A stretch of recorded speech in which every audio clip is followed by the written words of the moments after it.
Good evening from a now deserted Old Trafford, where United have booked their place in the FA Cup quarter-finals. A late and dramatic 3-1 win against West Ham United here. A quarter-final draw has now taken place. United have got Fulham at Old Trafford in 2.5 weeks. I think that'll be the 19th of March. The 18th, 19th is the quarter-final weekend. United play Real Betis away on the Thursday, so the game will have to be the Sunday. I think it's a 12th or a 13th consecutive home cup draw for United.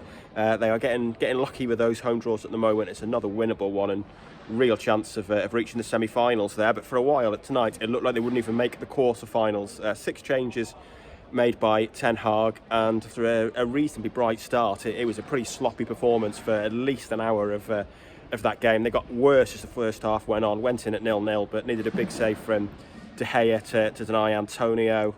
Ten Hag had seen enough at half-time. We've seen how ruthless he can be with half-time changes now. I think that's now 18 changes he's made at half-time in games this season, and incredibly it's the 4th successive game where he's made a half-time substitution.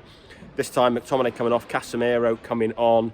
I thought United badly missed in the first half the ability to sort of break lines and pick a forward pass that particularly Martinez and Casemiro provide, but also Varane. And when you go back to the 3 sort of deepest players being Maguire, Lindelof and McTominay, you notice a real drop-off in terms of how United progressed the ball, and that was very visible tonight, especially first half, that they just couldn't move the ball forward and couldn't get the forward players involved in games in good areas. But didn't immediately improve after the break and went behind about 10 minutes into the second half. A real sloppy goal to concede, really. United stopped on the far side of the pitch from where I am at the moment. It did look like Thomas Souček had maybe just let the ball drift out of play, but it was a very marginal call, and United just basically switched off. Dalot and Casemiro switched off.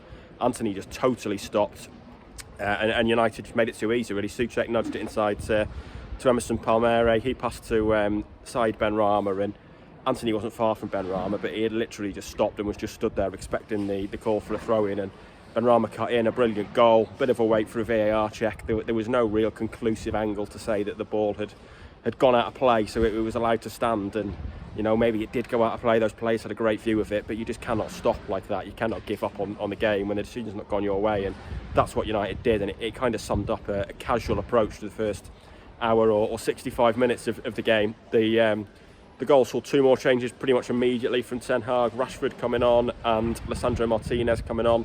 Lindelof, one of the ones to make way, and Anthony also making way. And United did gradually improve out of that, started to put a pressure on the West Ham goal. Thought that equalised with a Casemiro header from a free kick, very similar to his goal at Wembley, actually. The similarities ended, and there was a VAR check on this one, and it was disallowed for offside. There was obviously a VAR check on Sunday, and the goal was given. This one ruled out, but United did get the equaliser on 77 minutes. Fernandez's corner, headed into his own net by Naive Aguerd, and after that, it just sort of felt inevitable United would win. I turned to the person next to me in the press box on 86 minutes and even said then that it still felt inevitable they would win it without going to extra time. It's just what this team are doing at the moment, and sure enough, they did manage to.